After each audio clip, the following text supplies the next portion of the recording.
I titled this "Come Fail Away with Me." I All know, and right. I've been singing, that in my head the whole time. I'm If you can't remind failing yourself away. how old you are with musical references, I mean, what are we doing here? My high school swing choir performed that. Um, so so That is not yeah, a surprise.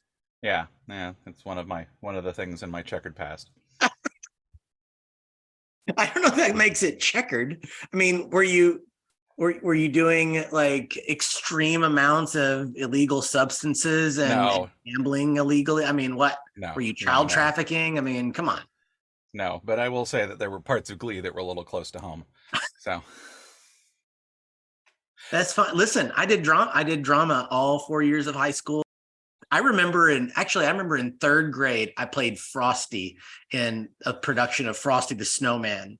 And Mel, I played Frosty. You want to know why? Because then it wasn't because I was like a child prodigy, extreme acting chops. I learned years and years later. I only got the part because my mom was willing to make a snowman costume for me. And back then you did it by hand. And that was the only hmm reason I thought, like, man, the teacher saw something in me. Nope. I was nope. just willing to make a costume. Okay. Yeah. There you go.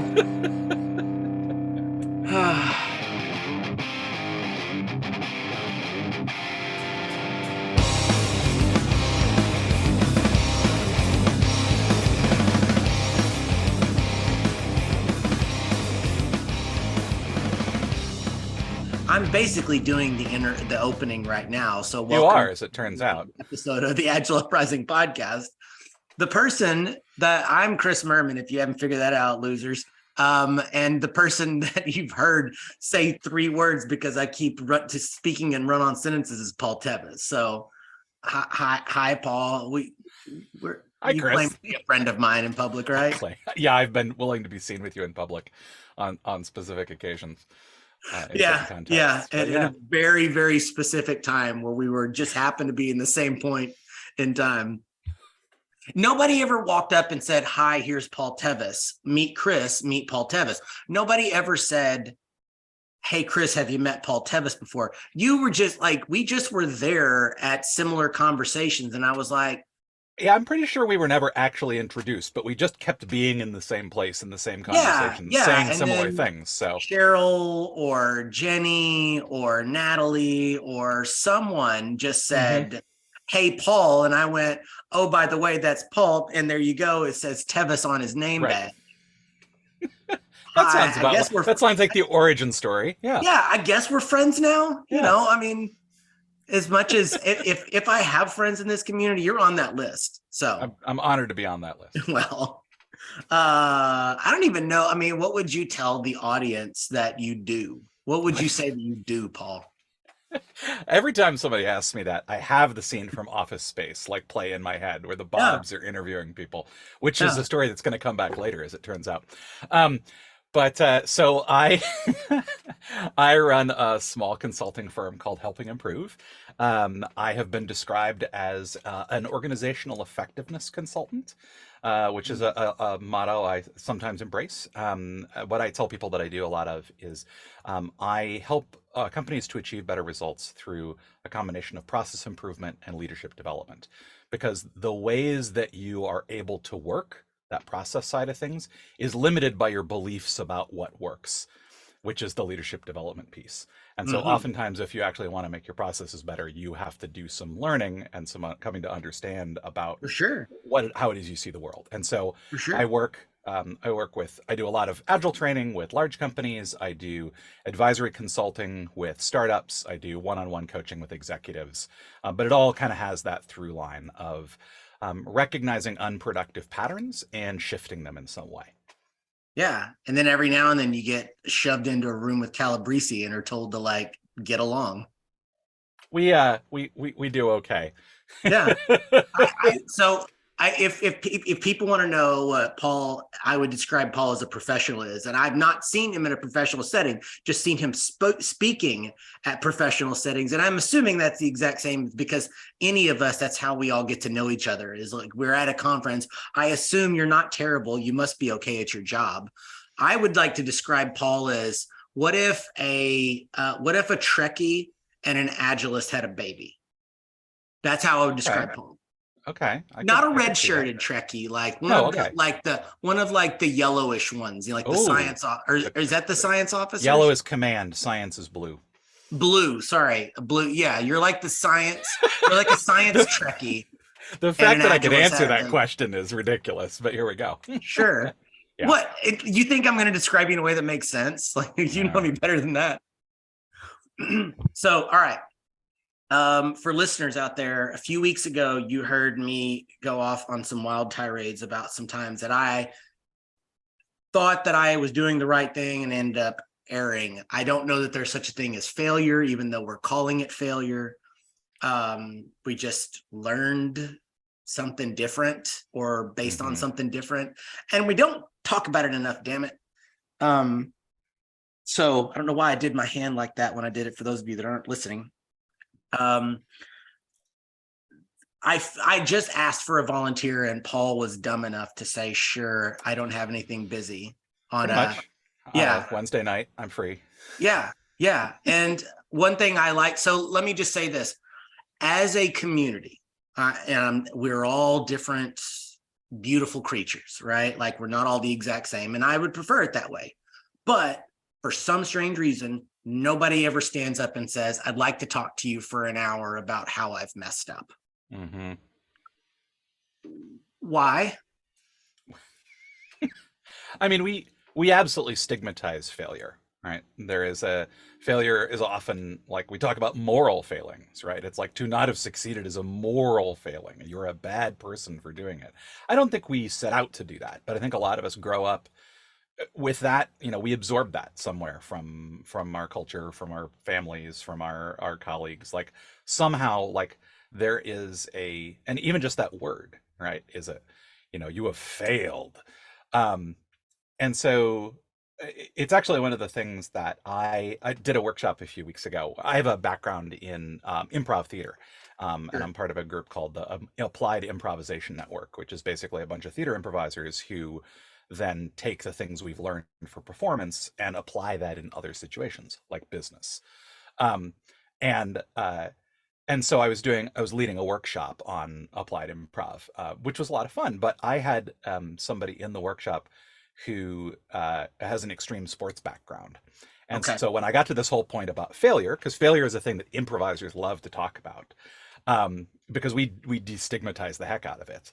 But Plus, those are funny. Like when you're on an improv stage, like failing is the funniest part of it. When you can embrace that, yes.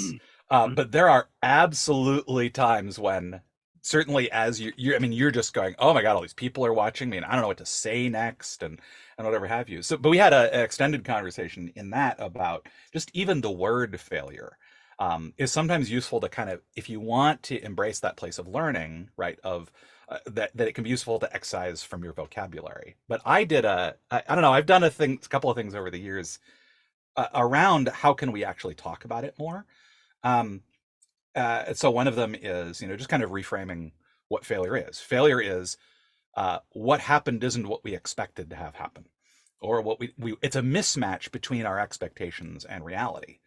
And learning only happens when there is a mismatch, and we then interrogate the difference. I mean, this is the thing that shows up in the lean stuff and in Toyota Kata, right? The whole idea is you say what you think is going to happen, then you look at what actually happened, and when there's a difference, you get curious about that difference. That's what logic. Can we learn from that's it? Logic Right. 101. Right, but that's failure. We failed to predict what was going to happen. Yeah. But they don't talk about it that way. So I think that even just is the language around it. But I years ago learned this thing where we would do this sometimes in retrospectives, but the failure high five. And so what I asked people to do at the beginning of retro is like we'd pair up, right, and it'd be like, so what's something that you did in the last 2 weeks that you are proud of, right? That you're super, glad that you accomplished, right? And you tell your partner, and then you and your partner high five, and then your partner says something that they, accomplished and they're proud of, and then you high five. Right. Start up the I said, Yeah. And so I said, so great. Now here's what I want you to do. I want you to tell your partner something that you failed at, right? That you're not proud of, that you wish had gone differently, and then high five, Right. right? And do the same thing. And it was this kind of this idea of equanimity, right? Of being able to greet success, and you can almost see my scare quotes around that, success and failure with the same face, because when our failure owns us, it's hard for us to learn from it. And so if we can own the failure, then we can actually do something about it. When we can own it, it can't own us. So everything you're saying makes 100% logical sense. Not scientifically, logically, everything you're saying makes sense. But here's what happens in the real world is that leaders stand in front of teams and they say, do you know what? We're going to fail fast. We're going to learn from our mistakes. And we're going to, and they're going to say a bunch of other crap that they quoted from Eric Ries. Yep. And then they're going to leave the room and then come back however many weeks later and go, we didn't hit our delivery goals. That's okay. We'll try better next time. Do you know what that leader is doing? That leader is not embracing failure and saying it's okay to fail. But what the leader is saying, you all made me look bad. I didn't mess up, for the record. Y'all are the ones that said you could do that. I didn't do anything wrong. So what actually happens is we think we fail fast, right? Again, dumb air quotes. We think we're going to fail fast and we're going to go, we're okay with that. We have a culture where we embrace learning. We embrace failure, kind of a thing. I didn't actually hear you say that you messed up. I didn't hear you say that. I didn't hear them say it. I'm not like, I don't know why is it that I can say, you know what, it's cool that you failed. I can give everybody else all the forgiveness in the world. I was raised in a house where you forgive, like it's okay. There was tons of, openness for me to not be my perfect self, right?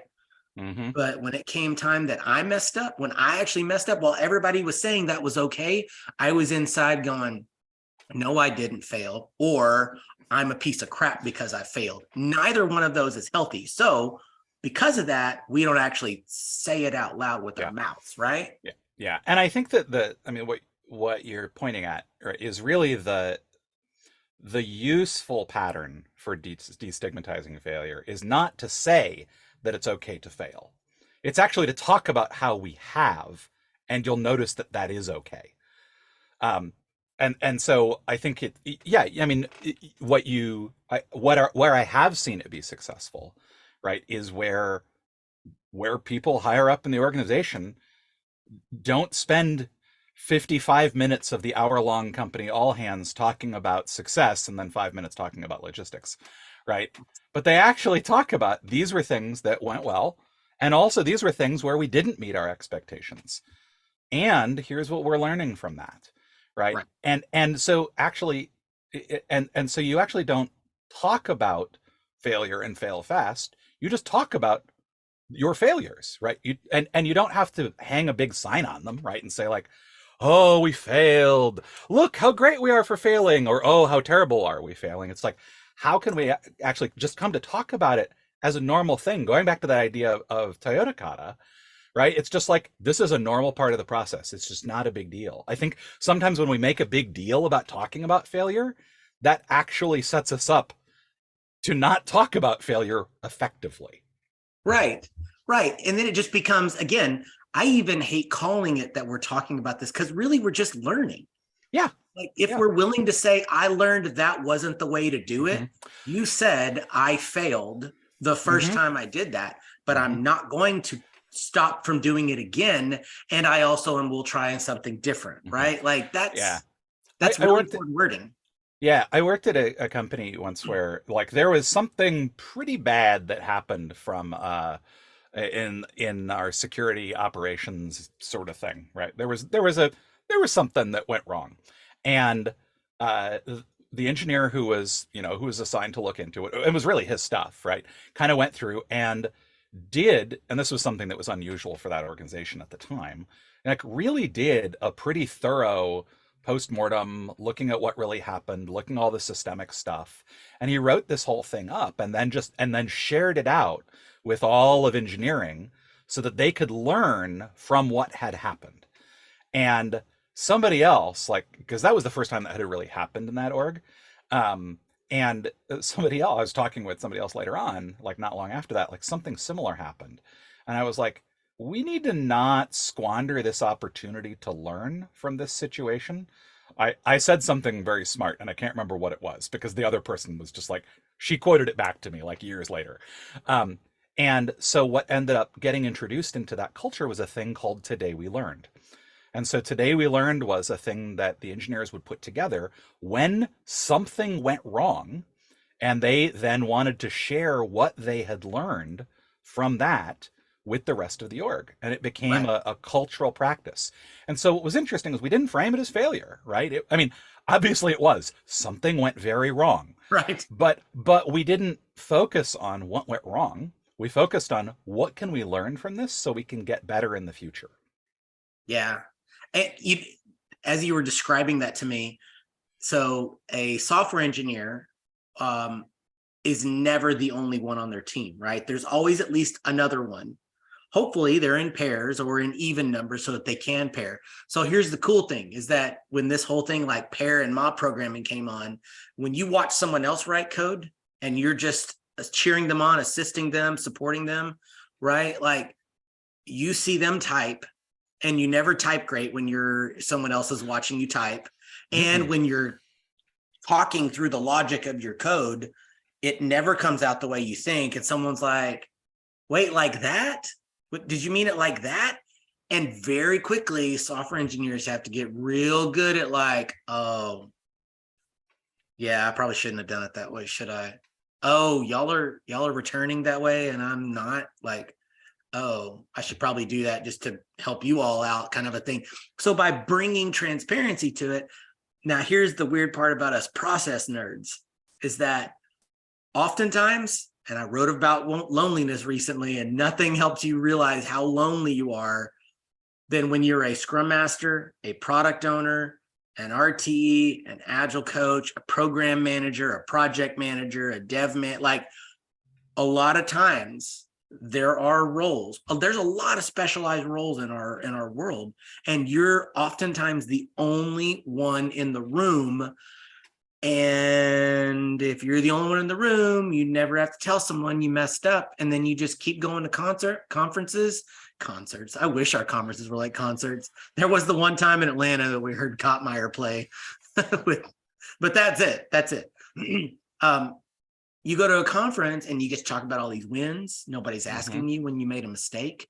You don't have to talk about them in the hallways ever. So we spend large chunks of our career never being put. I mean, you may go to like a Agile COE or an Agile meetup, and you might say you raise your hand and you give in. So maybe once in a while, it's like, oh, but you can like explain it away or something. So we've almost created a culture in our community with a few role exceptions, right? Where you're the only one in the room doing your role. And even if there is someone like you, they're all the way on the other side, and you don't want to lose credibility. Right. It may put you may put your job, may put your rate, you may put your contract, whatever. Like we have almost created a culture where like it's bad. It is just bad. And even if it weren't bad, you don't have to, because who's going to be around to call you on it? Yeah. There is very little need to admit that what you wanted to have happen didn't happen.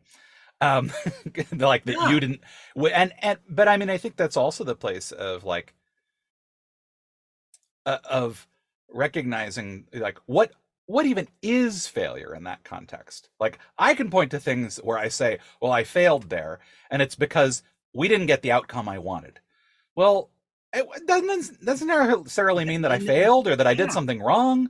Like it just means that what I was hoping for didn't happen, right? And I think the point where, for me at least, the point where I can talk about my failures is the point where I've actually done some learning from them.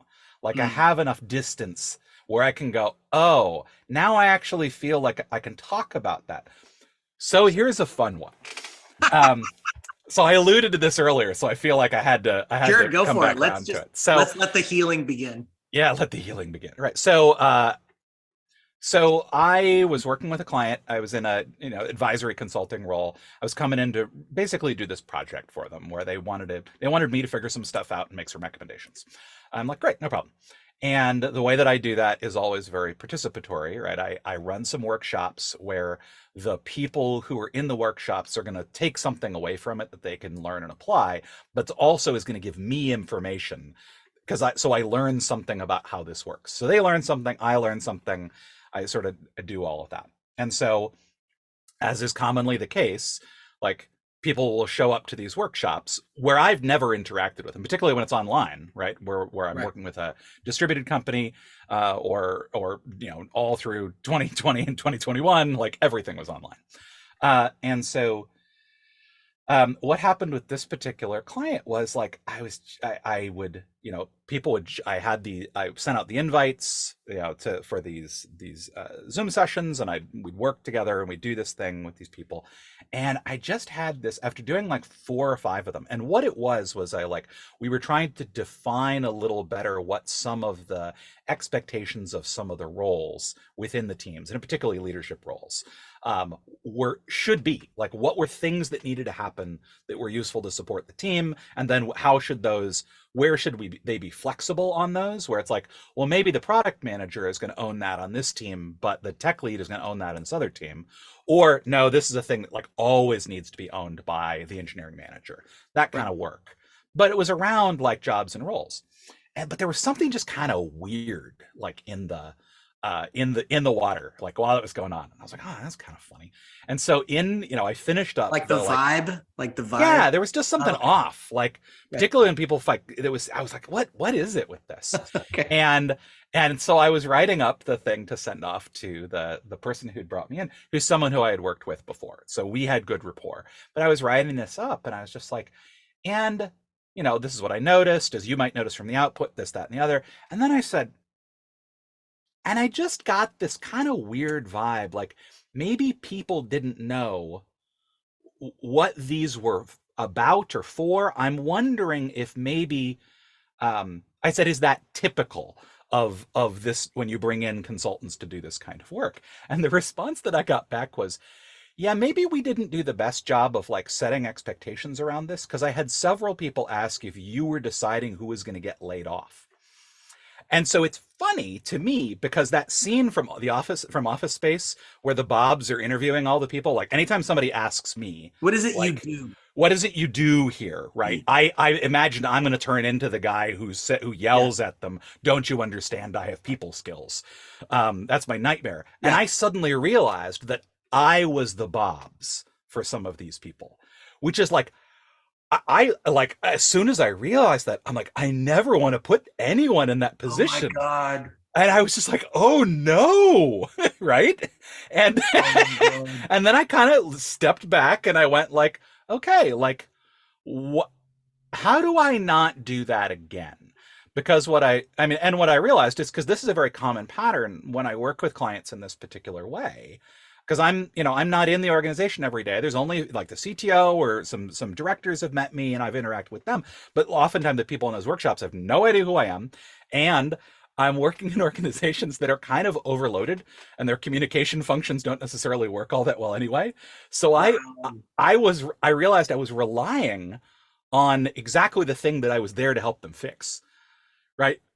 Setting And so I was like, context. oh, okay. And so now what I do is at the beginning of any of these, I say, so I want to start just by asking, what have people been told about what it is that I'm here to do? Like, what do you know?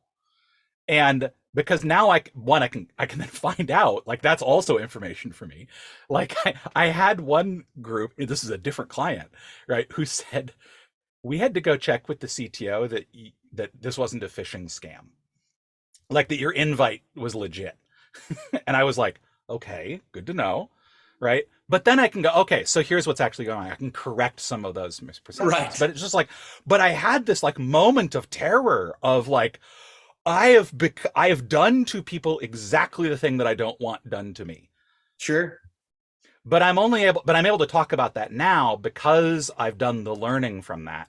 and I've been able Sure. to see like, okay, here's what I can take from it. So I think going back to your thing about like, why can't we talk about failure? I think if we haven't done the learning from it yet, if we haven't done the processing, if we still just see it as failure and don't see it as learning yet, then I don't know that we can, like, I could understand why we couldn't talk about it. Because I'm sure there's stuff that I've got where I'm still processing it or still avoiding processing it. And so I don't talk about it. Okay.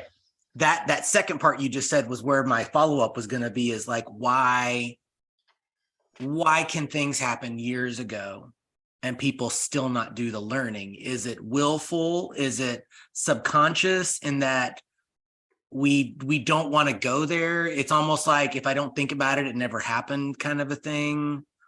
I mean, I believe, I mean, and it's 2022. You say the wrong thing online, you can suddenly find yourself without clients, right? Like they're like, we get that you got to be careful about your words today, but like, I mean, is that part of the reason why we just aren't willing to allow ourselves to even dwell on that? I mean, are we just going back into like, tell me about like your childhood? Is like, are we getting into that realm of territory? Well, so that's a thing that I do, like particularly with my coaching clients, where we do, like, my perspective on this is that we do a lot of deeply patterned things, right? And where these things just come up and again, we live in those patterns. A teacher I had said, we don't live our lives, we live our patterns. And so the thing is that as long as those patterns are continuing to work well enough for us, we don't even necessarily examine them. And so one of the things that I try to do, I've done this pendulum swing on a lot of my coaching work, but I actually start now with the external, right? With the business. What's the business result that you're wanting to get? I mean, this is even with my one-on-one clients in a business context. What's the business result you're being asked to create that you're not, right? Where's the gap between the expectation and what you're actually doing? Okay, so what's the behavior you would need to change to actually do that? And so it's things like, my team is underperforming. Okay, great. What's the behavior? The behavior is I'm not setting clear expectations for them. Like, sure. I'm not saying, or I'm like, okay, so what would setting clear expectations look like? Okay, here's what that would look like. Okay, so why aren't you doing that? And that will sometimes get us back to that place of, because I tell myself that if I say these things, they will think that I am a terrible person and I will die painfully and alone. Sure. But I don't start with the let's go to your childhood, right? We're only going to we're only going to dig to that, like, oh, I had this experience or I'm noticing that I have this pattern that I've learned from wherever. We're only going to get there when that's getting in the way of a thing you're actually trying to do right now. Because otherwise, why would we go there? Like, why do I need to examine this failure if it's not getting in the way of what it is that I'm trying to do? I mean, the other thing that I come back to is, just because something didn't go the way that you wanted to doesn't mean there is necessarily something to learn from it, right? It's the difference between systemic and happenstance, right? Well, it's like, does this thing keep happening? Okay, then maybe there's something I should learn from that. It happened once, Sure. No, I mean, I say all the time that the biggest lesson the biggest thing I wish I knew in my 30s, like believed, was that there's very little in the world that's black and white. I used to think everything had an on and off switch. I really did not see a lot of gray in the world until I was like just a couple years away from 40. And I'm not particularly proud to admit that. It's just I grew up very sheltered and in a bubble kind of a thing. And so I just thought everything was this way or that way, right, wrong. And I just wish what you're pointing to is like, you did something. It is neither good nor bad. In fact, it is most of the time both. So we need to stop characterizing things as good or bad. And yet we have green, amber, red, right? We have, what'd you like? What did you not? What should we start? What should we stop? Like, now granted, some of that doesn't necessarily mean good nor bad, but we've said stop and start as good and Mm-hmm. bad, and that's just the way Mm-hmm. it is. Like, and God help continue. Like, I don't even know what the hell we're supposed to do there.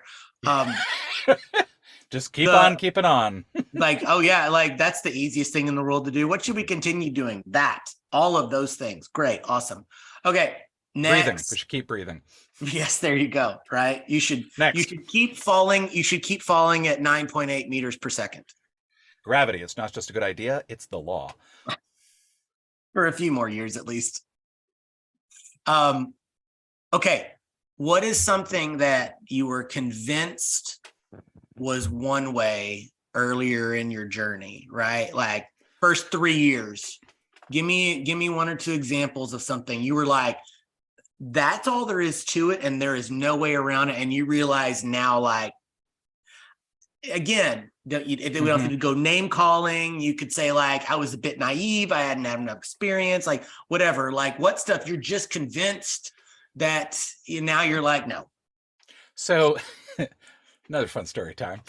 This was, I don't know if it was first 3 years of my career, but of this journey, but good enough. Let's say, because I've had a couple of different journeys along the way. So I was working in an organization, and we were growing pretty rapidly. Like we were in that hockey stick growth phase in terms of both revenue, but most importantly, headcount, like team and teams. And this was a organization that really believed in teams. Like they grew by adding teams and going, great, we need to add all these, they treated the teams as an atomic unit, which was really great. Right. Which is wonderful because I've worked in a lot of organizations that don't do that and it's because they haven't seen that it's possible. And I go, Sure. oh, okay, I get it. So what was happening at the time was that we were rapidly increasing the number of teams, like going from, I mean, when I started, there were 4. Within a year and a half, there were 12.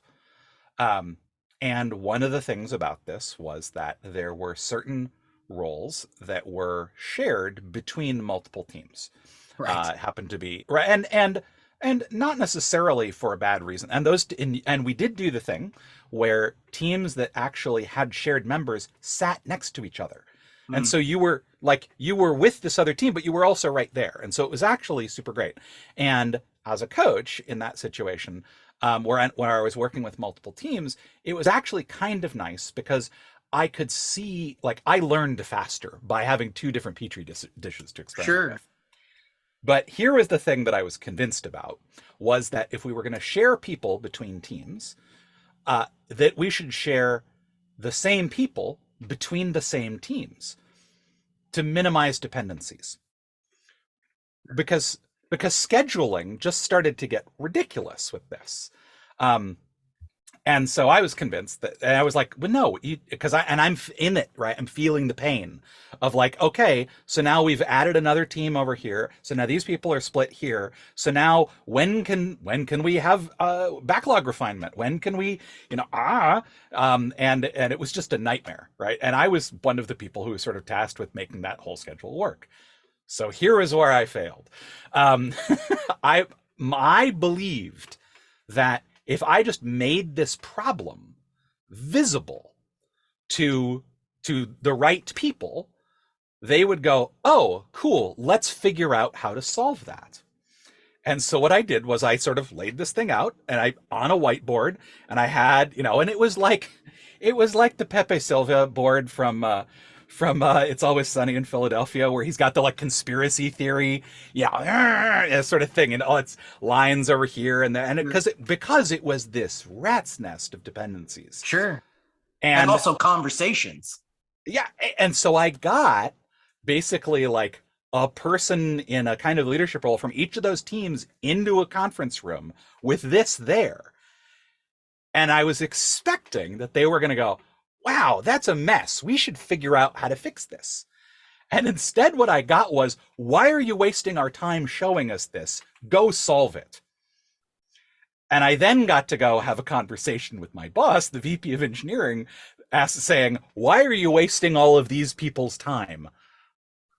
The Right. only time I think anybody in that organization has ever been called on the carpet for scheduling a meeting that wasted people's time, and it was me, the person who's super into like making sure we're making productive use of people's time. So, but I was just like, I couldn't understand, like, one, why it didn't work, and two, why that was my fault. Like, what did I do wrong? Um, I'm and it's still funny. not sure you're wrong. You were wrong. But I certainly did not achieve the result that I was hoping for. Okay, Let's that's just fair. say that. I mean, I That's kept fair. my job. That, and honestly, like that conversation, and I'm probably blowing this out of proportion, but that conversation with my boss was as close as I ever feel that I was to like, you're just getting fired right now. Like, like I need you to go clean out your desk today is where I thought that conversation was going.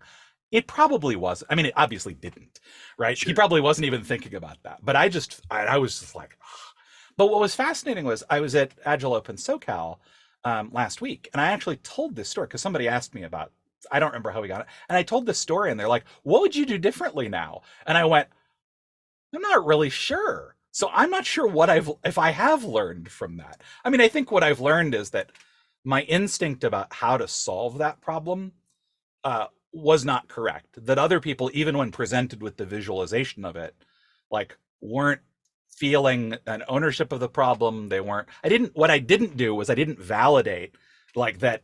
That I went with Big Bang integration of I'm going to make this giant conspiracy theory diagram and get 25 people in a room to look at it, as opposed to going and then they'll come up with a solution, as opposed to going, what if I did this and then like grabbed a couple of people and went, what do you think about this? And they, oh, well, here's what you should do. Like maybe You that just might be how showed it them the approached. problem that they already knew existed and expected them to tell you like what to do when they were like, no, tell you did the before. We want to know what the after is. You called a Yeah. meeting without giving us the after that, Yeah. but Yeah. Well, but maybe, also, but thinking about it now, right, a little bit more, I also didn't set them up for success in terms of like, so here's how we're going to work with this. Like, I thought that if I laid the problem out, they'd self-organize around it and solve the problem. and boy, And, did they. yeah, so, so that was fun. Okay. What is something you said before? There's no way that's air quotes agile. That's big A. That's not agile. That's not agile. That's not Oh. agile. But now when you look back, you're like, maybe it is, maybe it isn't. I don't know. Do I know for sure? Yeah, so I think I mean one of the things that's definitely shaped my thinking about some of that is a lot of the team topologies approaches. And really like as I worked in that organization, like as it grew, like there really was a lot of the cross team coordination stuff that within the teams their teams were operating in a really solid way. Those teams were really good, but as they started to grow, they started to get things that really crossed those boundaries, and I was like, well, just let the teams figure out how to coordinate, because like having to an explicit model for how you coordinate or that, like that's not agile. And now like looking back on it, and seeing that there are alternatives, that there are ways of doing this, and the idea of reducing cognitive load on teams, right, of still keeping teams aligned to those value streams, so you've got that good flow of value through, but also that and the way that you're aligning your platform teams and your enabling teams actually enables agility, right, enables Right. being responsive, as opposed to well, every team has to do everything and solve all their own problems, and and things like Right. that. So like that's certainly a place where my sense of it has changed. Yeah. I still remember the very first time someone that, I thought I was coaching, right? And we were talking through a problem. I gave him the solution, thinking like, oh, you've just manna has fallen from heaven, that the veil has been lifted, right? Like, and he looked at me and he goes, Murman, can I give you some advice if you want to do this like long term kind of a thing? I don't know that you telling me what to do is going to ever help or get me to like do it faster. Mm-hmm. You could give me like, here's an option. Mm-hmm. maybe try it out or maybe don't. But here's Mm-hmm. what I think. It'd be cool if you tried it, and I'll do it or I won't do it, and I'll let you know. And if I don't do it and I should have done it, then I'll let you know. And he goes, can we just do that from now on? And I was like, okay, sure. And I left that room thinking that guy is a freaking moron, Right. an absolute idiot.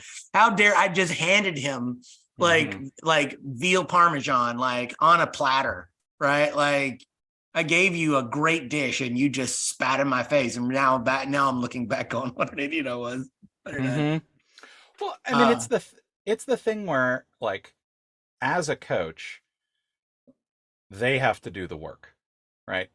If it's not going to work for them, then it's not going to yeah, work.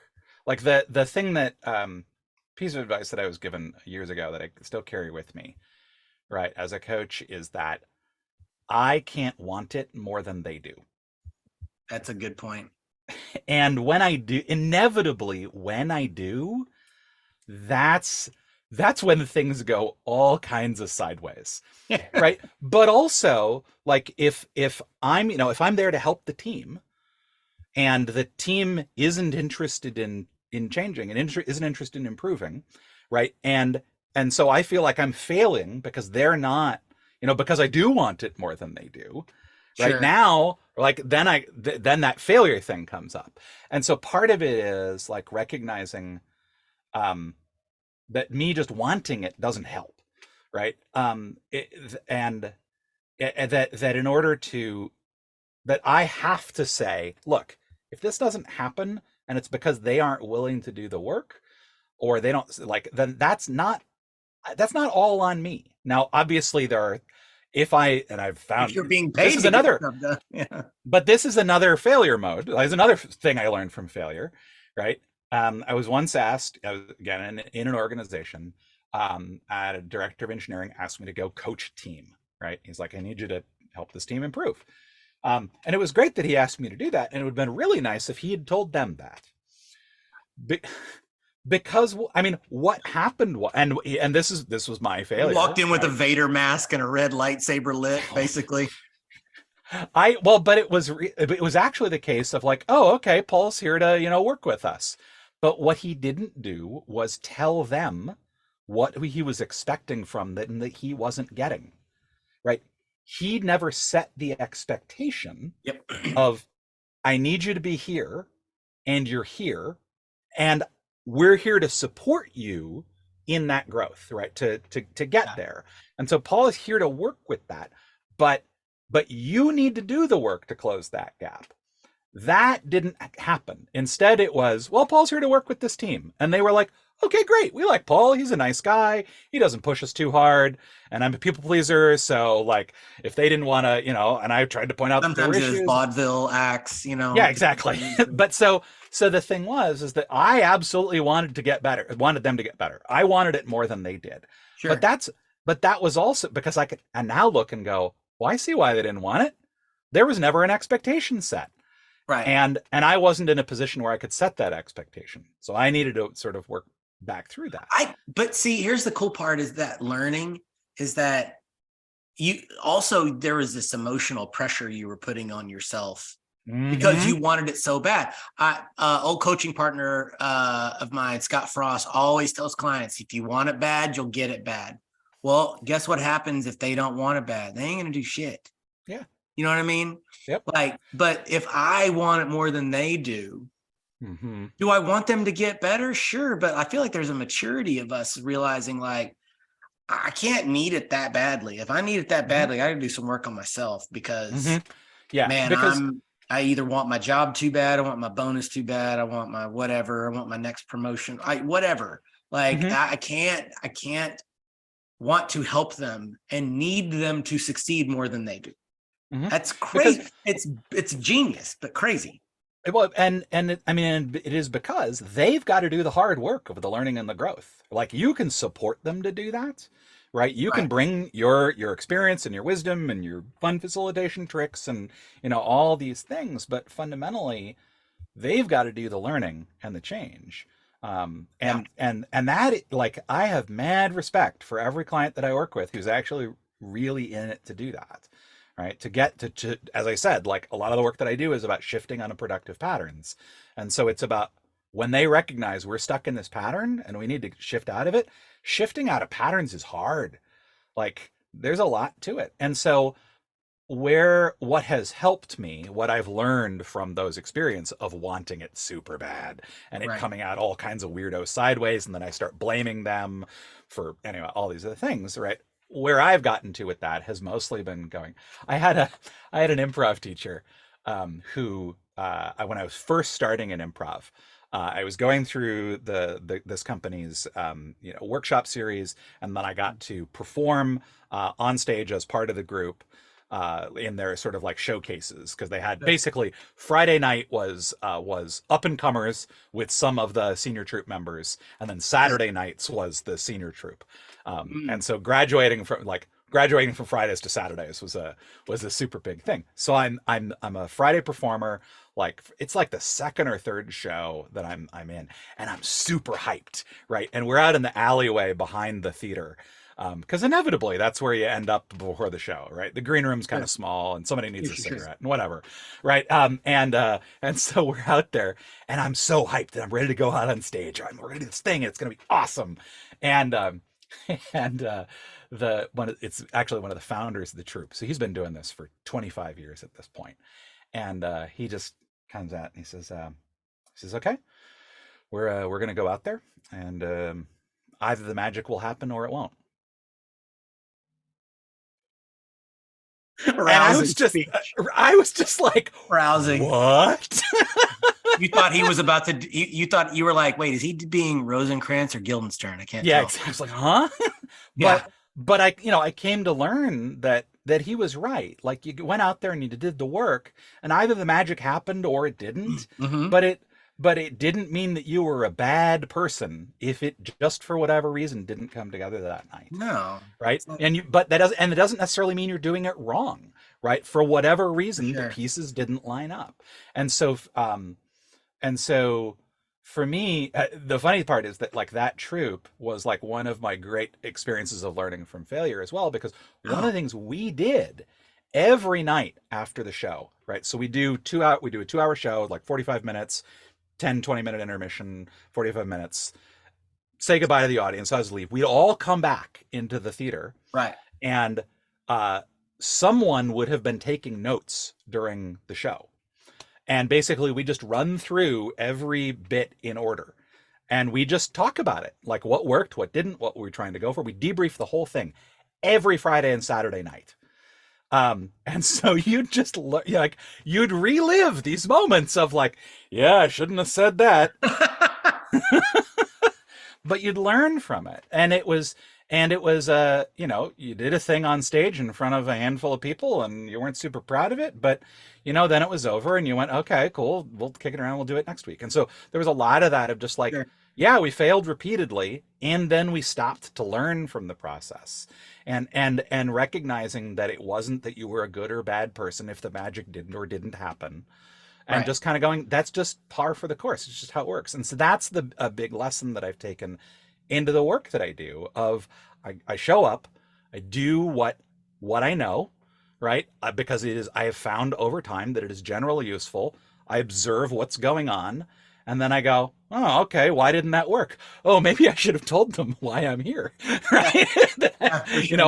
How do I just keep learning from that process? And that's, and so absolutely there are things that I do where I'm just like, oh man, I wish I hadn't have done that. Yeah. But that's the best part. They make for good stories years later. Yeah. My favorite, my most embarrassing moment on stage, it wasn't even during a performance. I was probably a sophomore in high school, so not even driving age, right? And our drama teacher at this school, by the way, her only child graduated 4 years ahead of me, or 3 years ahead of me. Like, I mean, she's getting up there, right? She's not a young lady, right? I remember the very first time we're doing this performance and I show my back to the stage, and her name was Ms. Blackwell, and she goes, Mr. Murr, and she just interrupts us rehearsing in the loudest voice, Mr. Murman, you have an amazing ass, but I do not want to see it right now. Good I don't know times. how else Good to wrap times. this up other than that. Yeah. Like, I think that's we should just leave that there. Yeah. I don't that she's and I that's all I'm going to say about that story. And you carry it with you these many years later. But that is the thing. Like these are these moments where we have these, they're burned into our memories because we have these strong emotional reactions to them. Yeah. And I think that there is a piece of like, we're always going to carry this with us, but can we carry it with us in a way that is useful to us and that serves us rather than being an anchor that just drags us down? Sure. Yeah. Paul, this is amazing. You said all this amazing work you did at the very beginning. If people are interested in saying hi to you or chatting about your work, where should they find you? So you can find me. I'm on LinkedIn. I'm LinkedIn / Paul Tevis. That's Tevis. You can find me on Twitter. I'm P Tevis there, and you can find my home on the internets is helpingimprove.com is our website. Fantastic. Paul's Twitter bio picture is incredibly old, just like mine is, and his hair on that picture is amazing. If just follow him on Twitter just to see the picture. Trust me, he does not. The pandemic did some amazing things to your locks. You have some amazing hair, and I have none. So there you go. There we go. Well, thanks for having me, Chris. Yeah, really Paul, I appreciate that. I'll do the closing now. Don't hang up. You know where to find us all: Patreon, Discord, agileuprising.com. I am Chris Murman. He is Paul Tevis. Please, if you have not talked about how you could have done something better before, please do so tomorrow, whenever tomorrow is. I am Chris Murman. He's Paul Tevis. We are signing off.